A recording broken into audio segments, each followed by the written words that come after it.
মাত্র কয়েক ফোঁটা কাশির সিরাপ আর হারিয়ে গেল 11টা শিশুর জীবন। কোল্ড্রিফ নামে এই সিরাপে ছিল ডাইথিলিন গ্লাইকোল, এক ভয়ঙ্কর বিষ, যা শিল্পগুলিতে ব্যবহৃত একটি বিষাক্ত পদার্থ, যা অল্প পরিমাণে গ্রহণ করলেও মারাত্মক হতে পারে। 9 অক্টোবর ভারতের মধ্যপ্রদেশ রাজ্যে কমপক্ষে 19 জন শিশুর মৃত্যু হয়।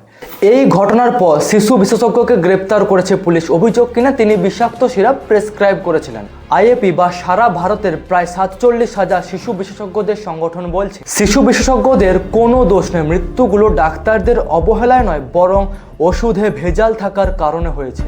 ডাক্তার যে কাশি সিরাপটি লিখে দিয়েছিলেন সেটি ভারতের বাজারে সাধারণভাবে বিক্রি হয় এবং আইনত তৈরি। একজন ডাক্তার যদি নিয়মমতো মানসম্মত ওষুধ লিখে দেন আর পরে যদি সেই ওষুধে কোনো সমস্যা বের হয়, তাহলে সেই ডাক্তারকে দোষী করাটা ঠিক নয়। যদি এমন ডাক্তারদের গ্রেপ্তার করা হয়, তাহলে ভবিষ্যতে ডাক্তাররা ভয় পাবেন রোগী চিকিৎসা করতে, বিশেষ করে শিশুদের। আইএপি বলছে, ডাক্তার নয়, ওষুধ তৈরি ও নিয়ন্ত্রণের দায়িত্ব যাদের, তাদের জবাবদিহি করতে হবে। এবং এই সিরাপ তৈরি করেছিল শ্রেসান ফার্মাসিউটিক্যাল, যাদের মালিককেও পুলিশ গ্রেপ্তার করেছে।